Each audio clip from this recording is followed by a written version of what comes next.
A dor é tão necessária quanto a morte. Essa afirmação de Voltaire cabe bem no nosso programa de hoje, porque a gente vai conversar sobre as mais diversas formas de luto. Aquele momento em que se mergulha na dor e nem sempre pela morte de alguém, mas pelo fim de um tempo ou uma mudança importante. Para conversar sobre o luto de cada um, nós convidamos Ana Campitelli, psiquiatra, Everaldo Braga, arquiteto, e Denise Tomé, ambientalista. Gente, muito obrigada pela presença de vocês aqui no nosso programa. Eu queria começar com a Ana, trazendo um pouquinho dessa conotação de luto, né? O que é o luto quando a gente pensa emocionalmente, psicologicamente nesse termo? Bom, o luto é um conjunto de sentimentos que cada um vive da sua forma, de acordo com sua história de vida no momento de uma perda. Pode ser a morte de um ente querido, pode ser uma mutilação, pode ser a perda do emprego. E a maneira como a pessoa...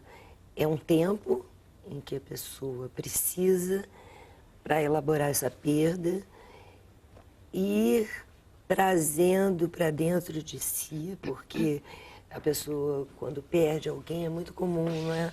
Você já deve ter visto em enterro a viúva dizer: por que ele fez isso comigo? Como se aquela pessoa que partiu tivesse optado por partir. Então ela está ressentida e esse ressentimento muitas vezes causa culpa, mas é um período que as pessoas sentem dessa maneira a tristeza, a raiva e a coisa se dilui e fica uma saudade boa. Nem sempre, né? Nem Às sempre. vezes esse período de luto aí, a pessoa não finaliza ele. Agora, Everaldo, todos temos vários momentos de luto na vida. Se você fosse destacar na sua trajetória um luto importante, qual seria? Eu tive recentemente a perda de trabalho, assim. Para mim foi bastante impactante, porque eu desenvolvi uma atividade profissional durante muitos anos e ela cessou, de repente, por motivos que não vêm ao caso. E é perda de chão mesmo. Perda de chão, você ficar sem norte, sem saber o que fazer. E como ela disse, é uma questão de tempo mesmo para você processar. E é difícil no início você perceber e sentir que crise é oportunidade. Isso demanda tempo. Importante perceber, né? É importante perceber porque coisa de 6 meses depois ou 7 meses depois, a ficha caiu e eu mudei a forma de encarar isso. Mas até esse tempo assim, de 6, 7 meses foi muito complicado. Denise viveu uma experiência muito traumatizante, né? E conseguiu, de certa forma, trazer dessa experiência algo frutífero. Eu queria que você contasse a sua história pra gente. Bom, para mim foi em 2006, a gente estava tranquila em casa quando a gente soube do acidente aéreo, que meu marido estava vindo de Manaus. E então para a gente foi uma perda assim muito abrupta, né? E a perda abrupta realmente é morte súbita, né, que a gente chama, é muito complicado de lidar, porque não tem aquela ordem natural das coisas que a gente meio espera da vida, né? Falece o pai, a mãe, enfim. E ali a gente, então, teve aquele susto, aquele impacto. Eu, na época, meus filhos ali já começaram aquela noite, todo mundo se uniu, meus cunhados, irmã, pais. Mas ali a gente depositou uma confiança assim muito grande no tempo, sabe? E depois que o tempo foi acomodando, as coisas foram clareando e a gente foi tentando ver o que conseguia começar a respirar, né? Porque o princípio foi muito complicado, realmente, porque foram 14 dias localizar. Ele não tinha sido localizado, né? E aí a gente começou a ver como a gente podia respirar toda aquela perda, falta, e organizar a família, organizar o trabalho, organizar o legado, né, que ele tinha deixado com a gente. E nesse legado tinha uma coisa assim que acho que foi uma peça fundamental, que foi uma carta, por uma coincidência, assim, por uma crise conjugal, né, natural, 24 anos de casado. Ele tinha me deixado uma carta no dia 10 de setembro, e o acidente foi dia 29. E essa carta, ela era uma declaração de amor, porque, embora tivesse, né, a tal da crise, mas ele falava que, assim, a sonoridade dele, não, a minha sonoridade era do agrado dele, bem como ele tinha certeza que a dele era da minha. Então, isso foi já um caminho aberto. Sim. E depois veio a questão dele falar naquela ocasião, nós estávamos dando início, em março, a um trabalho conjunto com uma comunidade que chama Andrade Costa, fica no interior do estado do Rio. E nós estávamos começando a fazer um trabalho, já tínhamos nomeado uma associação que chama Vale Verdejante. Ela não existia legalmente, formalmente, mas ela se constituiu em março. E ele falou, e nessa carta ele falava que ele achava que o Vale Verdejante ia ser a oportunidade de eu usar a minha criatividade. E encontrar essa carta nesse momento, com uma perspectiva de futuro, te deu uma ajuda, uma força emocional para você seguir. Foi. Te deu um acolhimento, né? Foi. A carta. O um abraço, ele deixou um abraço.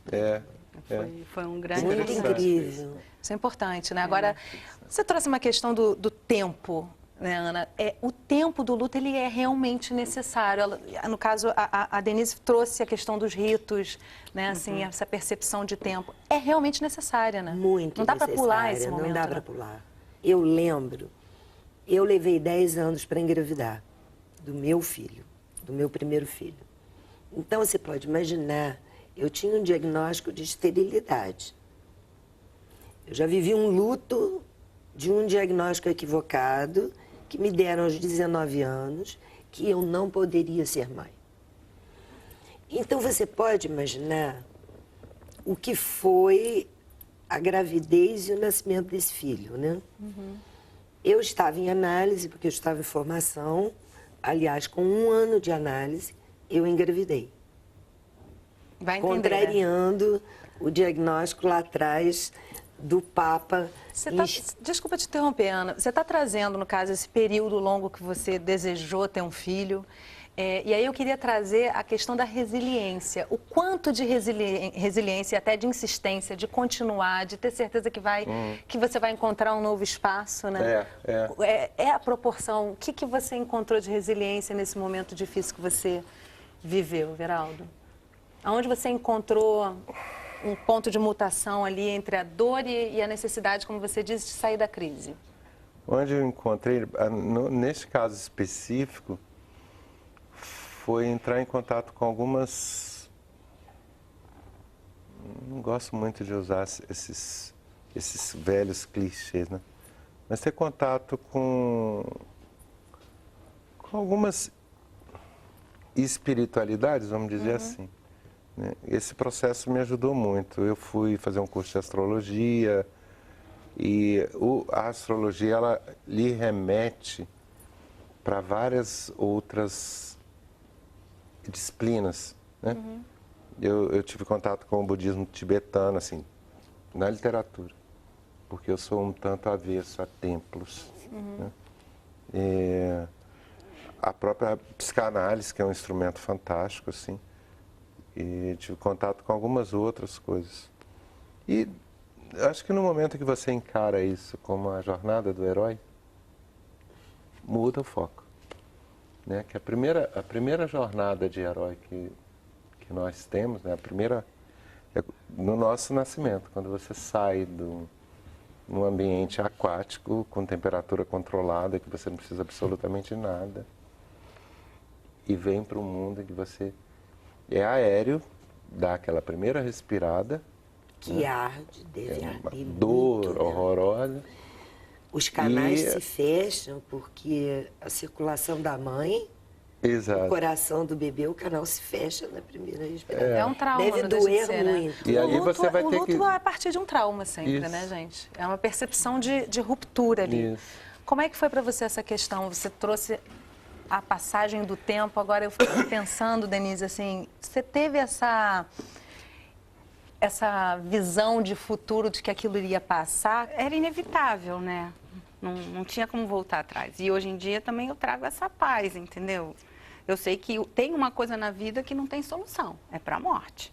Mas o resto vai ter solução. Então, isso também, porque na ocasião surge assim na gente um senso de urgência. Uma vida vai acabar amanhã e você quer fazer tudo ao mesmo tempo. Aí depois, né, o tempo foi passando, não, calma, né, não é assim. Realmente, para a morte não tem jeito. Aí a gente se resigna. E o resto a gente vai tentar fazer o que for de melhor. Aí vem, assim, toda uma participação familiar, amigos, trabalho, todo mundo focando o bem-estar comum, né?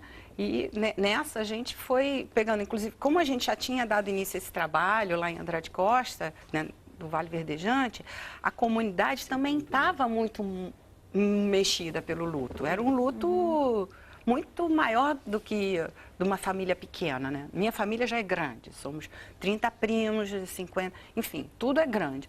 Então, era a família comovida, era o grupo, uma pequena localidade comovida, né? Tudo muito sensível. E quando a gente... Aí logo, vamos fazer um evento, tarará, e fizemos um evento de arborização na cidade. Aí o Mauro já era o patrono, e aí a gente já começou a viver aquilo de uma forma positiva, né? Plantamos árvores. E aí, no ano seguinte, as árvores já deram flores. E tem aquele pessoal que diz, não vai dar certo, o boi vai comer, não sei quem vai quebrar. Não, as árvores já estavam... E aí a gente foi criando um esquema de conseguir adeptos, né? Conseguir juntar gente. Agora, vocês acham que nisso os lutos, todas as formas de luto têm em comum? É necessário ter pessoas em volta ou alguns tipos de luto precisa-se mais ficar sozinho, refletir? Você está me falando, Everaldo, como é que você percebe? No teu caso, foi importante buscar outras pessoas? Foi, com certeza, com certeza. Amigos nesse momento, familiares, o afago é fundamental, entendeu? Principalmente para você não se sentir um estranho. Um estranho, porque no momento da perda também você começa a se questionar, é uma das facetas, né? Onde eu errei. Né? Você deve ter, eu, claro. Né? Porque é um posicionamento do neurótico, né? A fantasia da culpa, Isso, eu provoquei. Exatamente. E quando você tem... Eu podia ter sido melhor. A Denise, no caso, Quando traz você tem uma o crise que tinha antes, né? Mas, na verdade, cada crise numa relação me parece, às vezes, que é uma forma de luto e de crise de reconstrução, de reconstrução, né? De transformação. De renascer da relação ali, né? Crises São são oportunidades. chatas. São chatas, Mas existem. Mas são oportunidades também. As mudanças não são exatamente agradáveis na maioria das vezes, né, gente? É necessário realmente... Meu filho, na época, teve uma fala muito grande, porque eu, num momento desse, assim, puxa, fui tão isso, tão aquilo, podia ter sido condescendente aqui, achando... E aí o meu filho falou assim, mãe, era política de convivência, você estava realmente... Eu não imaginava que ele ia morrer no dia seguinte, né? Então, ou enfim, tão breve. E aí você tem as coisas da sua política, de relacionamento, né? Vivia junto. Claro. E aí a gente tem as... Bom, o Everaldo trouxe aqui as questões mais místicas, de espiritualidade, enfim, que explicam também muito essa questão do luto. E a gente foi conversar com um tarólogo para ver a representação do luto no tarô. Mas isso a gente vai fazer depois do intervalo. A gente está conversando sobre o luto de cada um e o intervalo é rapidinho. Então não sai daí, a gente volta já.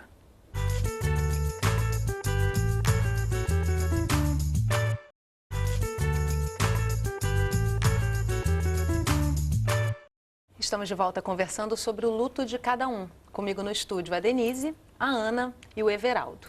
Então, como eu prometi no final do bloco anterior, a gente vai ouvir a opinião, quer dizer, na verdade, a descrição de um tarólogo sobre como o tarô define o luto. Vamos ver.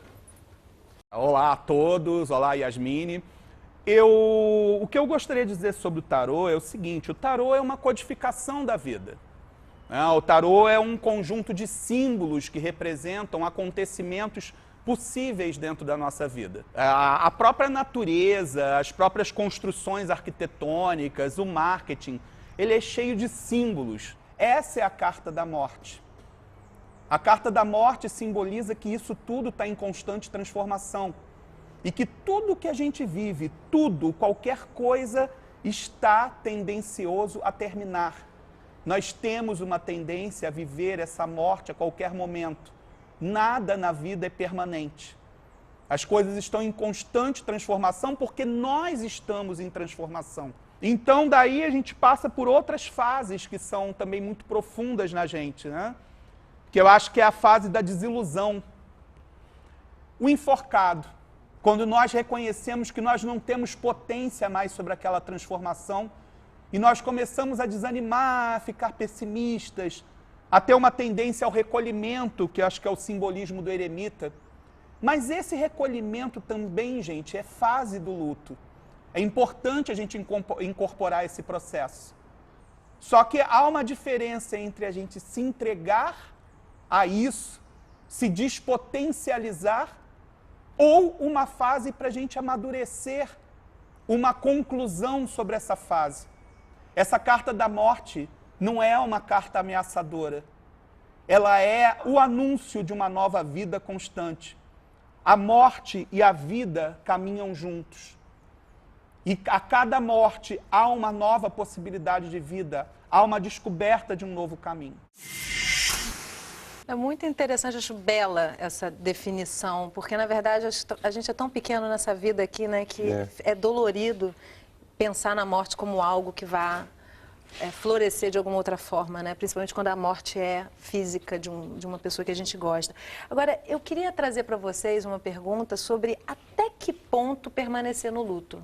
É possível sentir isso? Por exemplo, Denise, teve um momento que você falou assim, chega de ficar sofrendo, tão amargurada, tão triste, assim, essa dor não vai passar, mas eu vou ter que viver com ela e continuar vivendo? Você sentiu, você lembra de um momento assim, não? Teve um momento, porque era aquela questão, existe vida após a morte ou não? Vai ter um reencontro ou não? E aí eu comecei a ficar muito complicada, porque eu tendia a achar que não havia vida após a morte. E isso estava me fazendo sofrer muito. Aí eu falei, quer saber? Vou ficar com o que sofro menos. Aí eu falei, vou pensar que existe vida após a morte e que a gente faz alguns contatos. E aí eu começava a fazer leituras, como faço até hoje, leituras de presença dele mesmo, né? Então, essa busca espiritual é muito comum nesses momentos de luto, né? Agora, queria até trazer para o Geraldo, você me falou que estudou astrologia. Estou estudando tarô. Essa fala de que o tarô mostra que a morte, quando aparece num jogo, é muito mais positiva até do que negativa, muito mais, né? Como é que mais. se traduz isso? A morte é uma oportunidade de transformação, aos olhos do tarô, né? Porque o tarô, na realidade, ele também é uma jornada de herói. Uhum. Quando ele chega nesse arcano, é uma oportunidade de renovação, né? De você transmutar e transformar a vida. É uma grande oportunidade. E você, no caso, depois que vivenciou a perda do seu trabalho, você buscou nesses meios um olhar? Assim, foi uma busca não muito consciente, entendeu? Eu acabei chegando a algumas conclusões como consequência disso. Você sentiu algum ponto de mutação, como a Denise, assim, em algum momento? Senti. Como é que foi esse momento? Eu acho que a literatura me ajudou muito. Você tomar conhecimento, descobrir outras teorias, outras formas de ver a vida. Uhum. O budismo tibetano é um budismo que eu acho muito lindo, que ele fala muito daquela questão da impermanência. Uhum. Isso é fantástico e é verdade. Como é que a psiquiatria entende essa tradução aí do tarô? Eu achei linda porque eu acho que a morte ou as perdas, né, é uma possibilidade realmente de transformar. Agora, a sociedade permite, gente, a vivência desse luto? Ou é uma sociedade cada vez mais... Não permite. Apressada por alegria. Bora, seguir em frente. Se você não estiver happy, young, não, você não tem lugar no corpo social. Né? É a juventude, é o corpo, o rosto, a alegria. Se você estiver triste, ele é um chato, não quer. Tá. Já na morte de um familiar, se você ficar feliz, buscar a alegria que seja, né? Aí nem pega pouco bem, depois, né? Aí a sociedade já vai condenar, né? Aí já tem uma participação diferente, né? Eu acho que dá para conviver com isso e conduzir. Pelo menos no meu caso, vejo nesse ambiente, vi sempre as pessoas aceitando bem todo o meu processo de reconstrução. Uhum. Tudo com tranquilidade, assim, né? Refazendo a vida, enfim, saindo para a noite. Não tive problema em relação a isso, não. Olha, sabe, quando as pessoas não conseguem elaborar esse momento, A minha primeira paciente me veio porque o filho de 7 anos fazia ilhas na cabeça. Ele arrancava os cabelos. E ele fazia terapia com uma terapeuta infantil. E o que aconteceu na terapia dessa mãe? Foi muito rápido. Ela, quando tinha 7 anos, perdeu o pai num acidente. E muito pequena ainda, e talvez naquela época não teve como verbalizar. Quando o filho fez 7 anos, ela começa a reviver aquela angústia da perda do pai, que o filho atua fazendo ilhas, que foi o buraco que ela sentiu. Mas você está me dizendo que Na não... medida que ela falou disso, o filho teve alta. Quer dizer, Parecia resolver mágico. é muito importante, viver o luto é muito importante. Agora, Muito importante. te pergunto na qualidade psiquiatra mesmo, Ana, estamos medicalizando muito o luto? Eu acho. Muito. É uma maquiagem, Porque no final a das gente contas, né? vive o tempo da rapidez. Tem que ser logo, tem que ser mágico. Não dá tempo para ficar triste. Não dá tempo para ficar triste, não dá tempo para pensar no seu tempo a sua dor, porque ela é única. E cada um tem um tempo, É. né? Tem que ser respeitado, Verdade. né? Mas acontece que hoje em dia se quer tudo muito mágico e rápido. Mas quando é que a gente pode identificar o fim do luto e o início de uma depressão continuada, por exemplo? Porque também tem isso, tem gente que não consegue sair Sim. daquilo ali, né? Essa linha tênue aí que às vezes fica complicada, né? A pessoa Sim, fica sim. remoendo, não resolve e para a vida por conta disso, Eu acho que a medicina tem os seus instrumentos e nós devemos usá-los. nesses Isso- momentos. Né? nesses e em todos os momentos, né? Eu acho que tem uma coisa, notícias boas são as da medicina. Então, acho que devem ser usados. Nós tivemos 2 situações. Eu fui medicada por um pequeno... Por um período Por um pequeno curto, período, né? pedi para... Aí eles fazem, né, o processo de desmame e tal. Fui Do antidepressivo. do antidepressivo, deu certo. Eu tive uma filha que precisou prolongar um pouco o tratamento, mas conseguiu ainda estudar, que é médica. Ela conseguiu ainda estudar, mas realmente cada um. E agora, eu não me, assim, talvez se eu tivesse ficado mais ligado a uma associação que foi criada dos acidentados, talvez aquilo não me ajudasse Não a te dar esse fizesse respiro. tão bem, né? Que eu consegui com esse grupo, né? E aí algumas pessoas, assim, a gente faz uma trança, assim, de decisões familiares, né? Olha, vamos por aqui que é melhor pra gente e tal, de acordo com o perfil de cada um. Porque tem gente que já prefere se internar naquilo e aquilo que faz a pessoa conseguir se superar, né? Naquela É um situação, caminho às muito vezes. pessoal, né? É muito pessoal. Sim, Denise, quando eu disse, é porque atualmente qualquer pequena tristeza já se torna Entender essa linha insuportável, nessa coisa de Tolerância eu tenho consigo que ser mesmo, né? feliz e bela, enfim. Eu tenho que tocar a vida rápido, né? Que está havendo o abuso de medicação. Eu mesmo sendo psiquiatra, eu tenho Você que concordar. observa isso melhor, né? Não O quando a paciente gente... vai buscar isso também, né? Vai é difícil buscar, eles suportar a querem dor numa receita. sociedade tão rápida, né? E é cada vez tão mais comum isso. exigente, né? Que você esteja bem sempre. Sentir essa É dor também não é verdade. exatamente cômodo, né? Eu Pelo acho que ele contrário. falou essa coisa, né? Aquela pessoa chata. Ninguém tolera muito mais ouvir Não. um pouquinho que seja a dor do outro, né? Você procurou em algum momento esse tipo de auxílio, Geraldo? Não, dessa vez não. Em outros lutos busquei, mas dessa vez não. Dessa vez não. Eu me tornei um pouco avesso à medicação. Não sou totalmente contra, mas eu acho que ela cria um bem-estar totalmente artificial. Ela só posterga a superação. Maqueia, né? Maquia. Mas eu Exatamente. acho, como ela disse também, que ela deve sim ser usada quando a gente percebe que a coisa está muito quando tá insuportável. insuportável. Caso de um Exatamente. choque como esse, realmente... Mais Porque em controlado, né? psiquiatria, todas as medicações, elas vão no sintoma. Ansiedade, o que é? É um sintoma. É. Tristeza, depressão. É um sintoma. É um sintoma de quê? Cada um, a Ana, pela sua história de vida e um fator precipitante qualquer, o Everaldo de outro, você Cada um de vai ter outro, sua- Denise de outro. Cada um tem a sua história e seu mundo, né? Seu próprio tratamento também, né? Que às vezes pode até encontrar meios próprios ou buscar ajuda. Acho que, na verdade, o importante é se respeitar esse momento, né, gente? Porque Sim. cada motivo vai levar a uma forma de luto e um tipo de dor, né, dilacerante à sua medida. O fato é que a gente passa por vários lutos ao longo da vida e...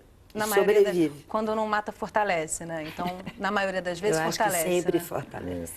Gente, muito obrigada pela Obrigado. presença de Eu que vocês aqui, agradeço. compartilhando esses momentos que são tão delicados, né? Tão difícil falar disso, principalmente numa sociedade em que realmente precisa estar feliz.